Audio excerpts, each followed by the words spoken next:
দোস্ত, আহা, এই জীবন শেষ পর্যন্ত আফসোস ছাড়া আর কিছু জুটবে না। মরতেই হবে, এটা সত্য, আজ না কাল।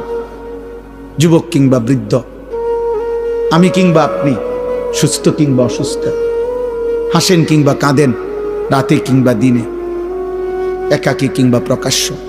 কুল ইয়াতাওয়াফাকুম মালাকুল মাউতিল্লাযী ওয়াক্কিলা বিকুম সুম্মা ইলা রাব্বিকুম তুরজাউন। আল্লাহ বলেন, বন্ধু আপনি বলে দেন আমার বান্দাদেরকে, তোমাদের প্রত্যেককে আমি আল্লাহর পক্ষ থেকে নির্ধারিত ফেরেশতা মালাকুল মউত আজরাইল তোমাদের জান কবজ করে নিয়ে আসবে, একজন করে রাখবে না। সুম্মা ইলা রাব্বিকুম তুরজাউন, আজরাইল জান কবজ করে তোমাদেরকে ফেলে দিবে না, ছুঁড়ে মারবে না। মৃত্যু মানে শেষ না, বরং তোমাদের সকলকেই আমি আল্লাহর কাছেই ফেরত আনব। ওয়ালাউ তারা ইদিল মুজরিমুনা নাকিসু রুউসিহিম ইনদা রাব্বিহিম।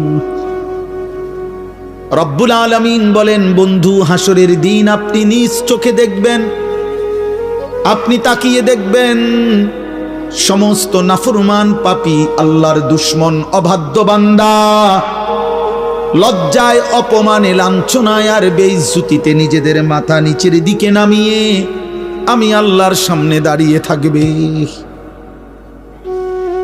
নাকিসু রুউসিহিম ইনদা রাব্বিহিম, রবের সামনে দাঁড়িয়ে থাকবে মাথা নিয়ে, মাথা নিচের দিকে নুয়ে, এক বিন্দু সাহস হবে না চোখ তুলে আল্লাহর দিকে তাকাবে। মাথা নিচের দিকে নুয়েই বলবে, রব্বানা আবসারনা ওয়া সামি'না ফারজি'না না'মাল সালিহান ইন্না মুকিনুন। আল্লাহ